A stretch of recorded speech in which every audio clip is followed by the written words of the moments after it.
kalian yang anti TNI, ya. TNI adalah anak kandung rakyat. Jadi TNI dan rakyat tidak bisa dipecah belah. Karena TNI dan rakyat adalah garda terdepan untuk menjaga Republik ini dari kehancuran. Ya, kita sudah lihat kekayaan Indonesia, tidak ada duanya di dunia ini kecuali Indonesia. Maka mata dunia semua menyorot kepada Indonesia. Disitulah TNI perlu bekerja sama dengan rakyat, memperkokoh, memperkuat persatuan dan kesatuan agar tidak mudah dipecah belah. Jadi Anda yang punya pemikiran negatif untuk melemahkan TNI, berarti Anda sudah dibiayai oleh orang asing, ya, dalam hal ini George Soros, untuk bagaimana Anda mengobrak-abrik Republik ini supaya terpecah belah. Sadarlah sebelum Anda dibuat sadar sendiri oleh TNI dan rakyat. Guys, kembali lagi nih dengan mediadpr.com. Nah, kali ini kita mau mengangkat nih masalah perekonomian dan situasi saat ini yang ada di tanah air, guys. Kita sudah mulai melihat IHSG, indeks harga saham, meluncur terjun bebas, guys. Ada apa nih? Eits, nilai tukar rupiah terhadap dolar juga meluncur ke bawah, guys. Wah, ada apa ya? Belum lagi, demo-demo tuh masih berlanjut, guys. Belum lagi, media-media tertentu nih, guys, terus menyerang kebijakan Bapak Presiden kita, Prabowo Subianto. Mengerikan, guys. Yuk kita lihat cuplikan video-videonya. IHSG jatuh, mafia melawan pemerintah. Apakah mafia takut dengan revisi Undang-Undang TNI? IHSG turun tajam, tapi apakah ini hanya masalah ekonomi? Atau ini bentuk serangan balik dari mafia? Apa hubungannya dengan revisi UU TNI?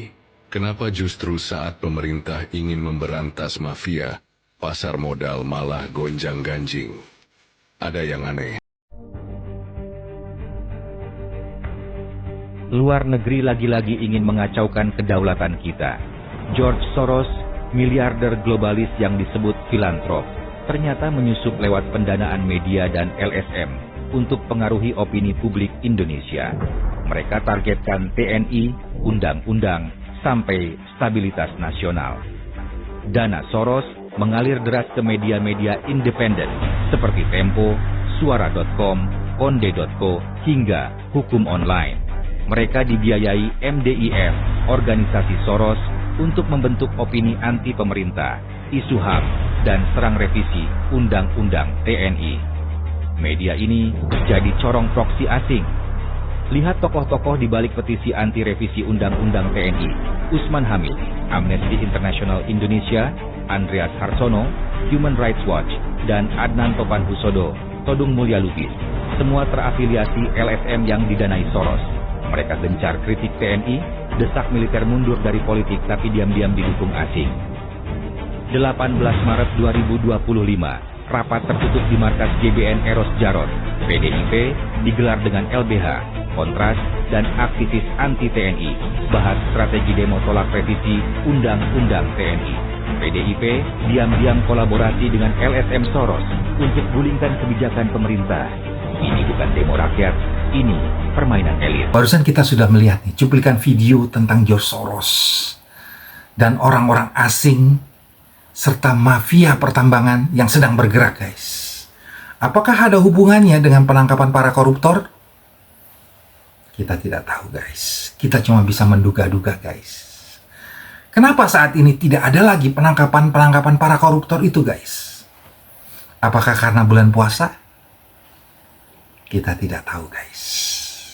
Ya, yang jelas sedang terjadi perlawanan dari para mafia, guys. Yuk, kita tanya pengamat politik kita, Bang Murakarta Simatupang. Gimana nih, Bang, dengan kondisi yang sekarang, Bang? Hampir sebulan ini agak senyap ya, berita penangkapan, berita expose hasil penangkapan yang terakhir kasus Pertamina, soal oplos. Ini sekarang semua oplosan nih, ya. Dari mulai emas, dari timah, dari penyidikannya pun oplos nih. Kita nggak lihat seperti apa keseriusannya. Tapi kalau kita ikutin Pak Presiden, wah dia cukup greget untuk membasmi dan menghabisi para koruptor. Nah, tinggal memang penyidik-penyidiknya ini kok kita lihat kok pada tiarap ya, atau karena memang ini bulan puasa maka agak sedikit direm, ditahan ya. Tapi nggak juga lah, kalau koruptor nggak ada bulan puasa, nggak ada bulan suci ya. Artinya penjahat itu harus ditangkap, harus dibasmi, karena kalau nggak kemana-mana nanti menular penyakitnya itu. Nah, makanya kita ingin memang apa yang disampaikan Presiden itu ke bawahnya mesti jalan ya, penyidiknya itu mesti benar-benar bekerja untuk mengejar para koruptor. Gebrakan Pak Presiden kita, Prabowo Subianto itu kan luar biasa Bang, di awal-awal Bang. Langsung menggebrak Bang.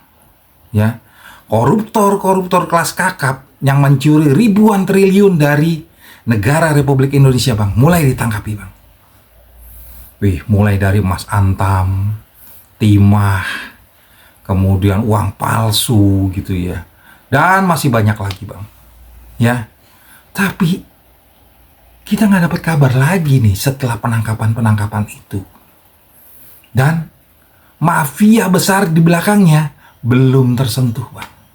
Ada apa nih gitu ya? Ada apa gitu loh. Terus ada lagi Terakhir Pertamina Bang gitu loh. Ya kan?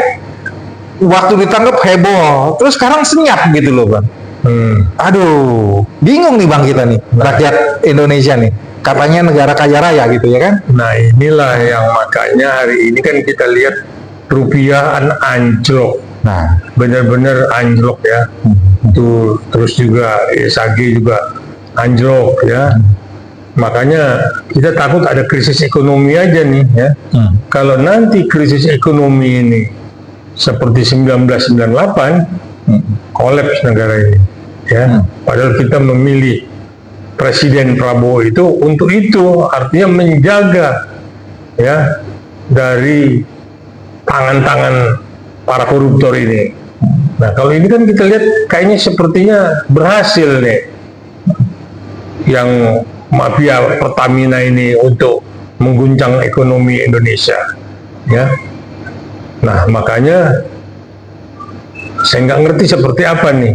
Kita kembalikan lagi kepada Presiden yang akan menindaknya nanti ya, karena ada ribut nih sekarang masalah undang-undang, kemarin rancangan undang-undang TNI sudah disahkan dan sudah jelas siapa yang main di belakang itu ya. Demo-demo Indonesia gelap katanya itu ternyata dibiayai oleh negara asing. iya Bang. Kan Katanya ada George Soros juga. iya, itu dia Bang. Dia itu Di media sedang ramai diberitakan Bang. Viral Bang di media sosial Bang. Netizen bertanya-tanya loh Bang, gitu ya.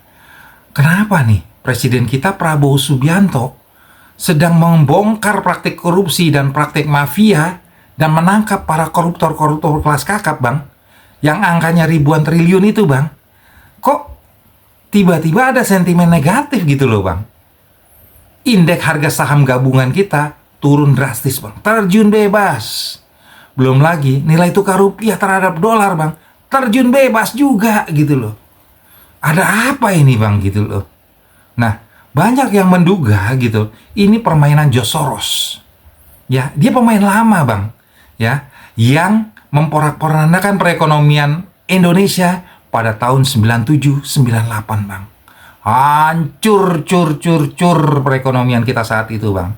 Dan ini polanya mirip Bang. Dia menggunakan kaki tangannya Bang di tanah air Bang. Ya kan? Melalui demo-demo bayaran Bang. Ada mahasiswanya, ada dosennya, ada rektornya gitu ya. Kemudian ada partai politik juga. Terus juga di media-media bayaran Bang. Kita sudah tahu lah media itu siapa aja Bang gitu ya. Yang selalu membuat stigma negatif Bang terhadap pemerintahan Presiden Prabowo Subianto Bang. Gimana nggak hancur Bang perekonomian kita kan? Terus-terusan diserang Bang gitu ya. mulai dari RUU TNI gitu loh, RUU perampasan aset gitu ya, nggak jalan-jalan gitu ya. Nah, waspada nih Bang Presiden Prabowo kita Bang. Gimana menurut tanggapan Abang? Ya, saya prihatin ya. Tapi kan pemerintahan sekarang kan ada BIN. BIN masa tidak bisa mendetek, ya. Dan setiap institusi, tadi TNI, tadi kepolisian, kan ada bagian intelijennya, ya. Selain di BIN ya dan BAIS ya. Artinya kan mereka menganalisa hasil apa yang dikaji oleh Lemhanas itu kan bisa digunakan untuk bisa menelaah ke depan seperti apa ya menyelesaikan masalah-masalah yang krusial mengganggu terutama perekonomian baru politik. Nah di sini kan tokoh-tokoh parpol itu juga oknumnya itu pada main ya. Dia tidak ingin negara ini stabil ya. Dia ingin memang dibuat kacau semua. Nah inilah akhirnya rakyat juga yang menderita. Rakyat itu sudah memberikan mandat kepada presiden dan wakil presiden sebagai presiden dan wakil presiden terpilih dengan suara terbanyak. Tapi ternyata kekuatan mafia ini masih mendominasi di pasaran gelap ya, dengan membiayai LSM, apalagi LSM yang anti TNI itu harus sebenarnya mesti dikejar itu ya, kayak kontras itu saya pikir udah dibubarkan dulu, ternyata masih ada juga itu. Terus yang yayasan lembaga bantuan hukum itu juga memang dibiayain, saya tahu persis itu, dan itu anti dengan TNI ya, dia nggak ingin TNI ini mapan. Padahal kalau ada apa-apa di Republik ini, TNI kok yang tampil duluan? Nggak ada siapa yang tampil, parpol, ketua umumnya tampil, tidak. Tetap yang tampil itu adalah TNI dan Polri, baik itu bencana alam, baik itu kan kerusuhan, ya, baik itu juga yang mengganggu Republik ini. Nah ini TNI selalu tampil terdepan. Nah kalau TNI tidak kuat, tidak diperkuat fondasinya dan dilemahkan dari dalam, nah saya pikir negara ini bisa tidak jadi NKRI lagi.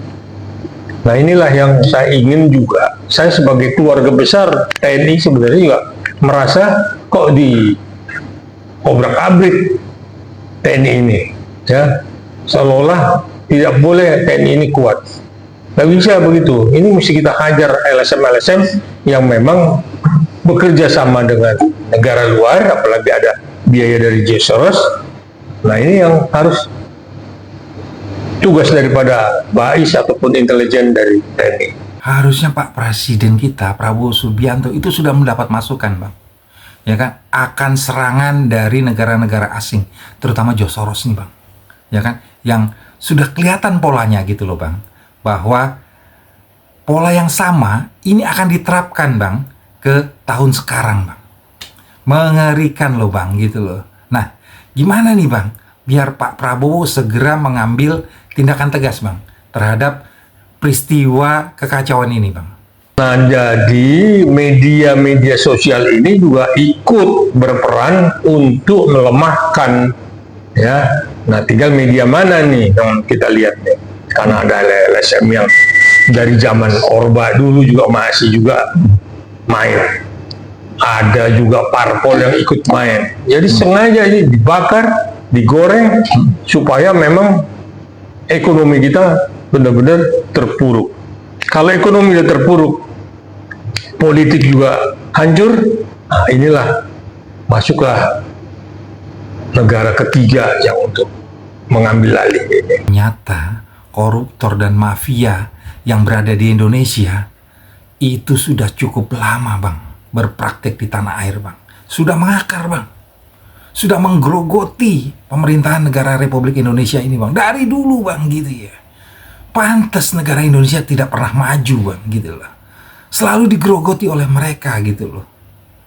Nah, terbukti Bang gitu ya. Menteri Pertanian kita Pak Amran Sulaiman Bang akan mengungkap ini bang, gitu ya. Ada pengkhianat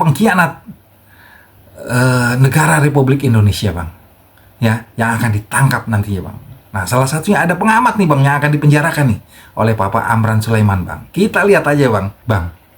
Ternyata kekuatan asing tuh yang ada di Indonesia bang, itu luar biasa dahsyat gitu ya.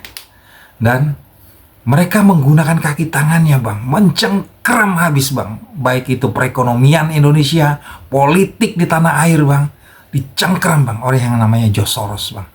Ya, belum lagi dia menggunakan media-media bang, yang terus memframing bang, bahwa Indonesia tuh jelek di mata rakyatnya sendiri bang, di mata dunia juga bang, ya, lewat buzzer-buzzer bayarannya bang. Itu mengerikan bang. Ini harus segera diantisipasi bang oleh Pak Presiden kita Prabowo Subianto.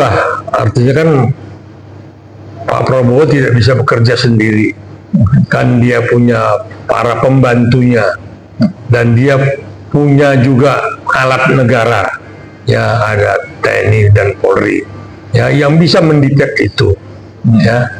Nah, kekuatan-kekuatan inilah yang memang harus bekerja keras untuk bagaimana bisa mendetek gerakan-gerakan mereka. Karena saya tahu persis ada oknum parpol sendiri yang ikut berperan di sini untuk mengacaukan ekonomi dan politik kita. Sengaja diadu domba. Kalau buzzer kan tinggal ngikutin suara pimpinannya, tergantung siapa yang bayar memang, kan buzzer begitu. Iya. Nah, itu semua kembali lagi kepada aparat kita. Nah, makanya aparat itu, aparat TNI diperkuat fondasinya, aparat kepolisian pun juga diperkuat, maka ada revisi-revisi. Nah, cuman memang revisinya itu yang TNI cukup bagus ya, artinya benar-benar memberikan kepada mereka yang jago-jago di TNI ditempatkan pada posisi-posisi strategis, ya, untuk membantu sipil, ya. Jadi tidak sipil melulu yang memang merasa supremasinya tidak boleh dicampuri oleh kekuatan TNI, tidak, harus bekerja sama. Ya. Nah, revisi nanti undang-undang kepolisian, revisi dari kejaksaan. Nah, saya pikir ini semua dikaji dalam kaitannya bagaimana membenahi ekonomi dan politik. Kalau perlu undang-undang parpol itu ditinjau kembali, ya, jangan dilepas parpol, karena parpol dilepas, nah inilah dia mengatasnamakan kedaulatan rakyat, tetapi rakyatnya ditinggal, dia hanya main di tingkat atas. Nah, tetap yang jadi korban itu rakyat. Kita baru paham nih, ya kan? Kalau kita tarik benang merahnya tuh bang, kemarin kan ribut-ribut tuh bang terhadap rancangan undang-undang TNI yang sudah disahkan menjadi undang-undang TNI bang. Kita baru tahu nih bang, ternyata dibutuhkan bang orang-orang yang mempunyai jiwa nasionalisme yang tinggi, gitu ya, yang mempunyai nilai patriotisme yang tinggi bang. Dan sementara itu bang, TNI bang, yang berada di garis terdepan untuk melawan gitu ya, gempuran-gempuran asing dan berusaha menjaga kedaulatan negara Republik Indonesia. Kita baru paham bang, ya kan, setelah IHSG anjlok, nilai tukar rupiah anjlok bang. Nah, gimana nih menurut abang gitu ya? Ternyata sudah dibaca bang oleh Presiden kita Prabowo Subianto bang. Sepertinya siap bertempur nih bang, ya, menghalau kekuatan asing bang. Nah, mulai terjawab kan kenapa harus TNI gitu ya? Karena sedang banyak-banyaknya nih bang pengkhianat negara bang, ya, yang tidak tahu malu bang, yang lebih memilih orang asing bang untuk menjajah kembali perekonomian di tanah air kita bang. Mereka tidak melihat bang bahwa Indonesia ini negara paling kaya di dunia bang. Apa aja ada bang, ya kan? Kita lihat dulu gitu deh. Dari rempah-rempah saja orang-orang Eropa datang bang ke Indonesia. Apalagi Indonesia bang gitu ya. Apa yang tidak punya? Emas kita banyak, timah banyak, nikel banyak, ya kan? Minyak apalagi gitu loh. belum hasil perkebunan, hasil hutan, Bang. Wah, tepat Pak Prabowo, gitu ya, dengan undang-undang TNI-nya. Bener nggak nih, Bang? Kemarin revisi undang-undang TNI cukup bagus ya, artinya memberikan legal standing kepada TNI untuk dia bisa bertindak ya, menempatkan orang-orangnya yang memang jago-jago dan ahli ya. Di TNI ini banyak yang pandai-pandai, yang memang ahli cyber, ahli ekonomi, karena semua dipelajari. Dan untuk TNI ini kan memang udah kita tahu disiplinnya luar biasa ya. Patriotismenya juga ya Bang ya. Rasa patriotisme dan rasa dia harga mati, nggak ada, pokoknya NKRI itu harga mati untuk TNI ya. Nah, tinggal memang itu tadi, parpol ini kan, oknumnya ini kan urusannya cuma duit aja. Nah, inilah yang memang Pak Prabowo jeli sebenarnya, beliau sangat jeli. Lagi diamat-amati siapa pemain yang nikam dari dalam ya, siapa yang mencoba mengganggu stabilitas ya, karena ini memang sengaja. Kalau ini kacau ya kita nggak tahu seperti apa ya, dan itu yang tidak kita kehendaki ya. Tidak mau seperti tahun 1998 kita antar Pak Prabowo ini 5 tahun ke depan dan dilanjutkan untuk periode kedua ya. Nah, inilah yang memang kalau revisi undang-undang TNI kemarin itu bukan program Pak Prabowo, ini program lama ya, yang memang karena negara ini semakin majemuk, semakin juga banyak ancaman, nah diperkuatlah posisi-posisi untuk menempatkan ahli-ahli yang ada di TNI. Dan bagaimana juga mensejahterakan para prajurit ya, tidak hanya yang di atas dipikirkan, ke bawah pun dipikirkan, termasuk hak-hak pensiunnya seperti apa, perumahannya seperti apa, kelengkapannya seperti apa. Itu TNI harus seperti itu ya. Jadi TNI tidak melulu ditaruh di barak ya. Nah, inilah kemauan LSM yang anti TNI itu, maunya TNI ini masuk di barak. Tidak, TNI udah mesti paling terdepan ya, karena Indonesia ini semakin ancaman dari luar itu semakin terlihat bahwa globalisasi ini nggak main-main, karena TNI adalah memang benteng dari negara ini. Kalau TNI-nya lemah, maka itulah awal kehancuran Republik ya. Kalau parpol, kita boleh minta presiden untuk undang-undang parpol itu dibenahin lagi. Tidak, parpol itu akhirnya seperti mereka seperti sultan-sultan sekarang saya lihat parpol ini ya, sesukanya. Nah, padahal parpol itu adalah wakil-wakil rakyat ya, rakyat yang berdaulat. Nah, sekarang jadi parpol yang berdaulat, rakyatnya udah habis kedaulatannya. Nah, ini jadi terbalik-balik Republik ini. Nah, itulah kita terus mensupport Pak Prabowo untuk terus bisa mengamati ya, mendetek ini semua dengan dibantu oleh TNI Polri.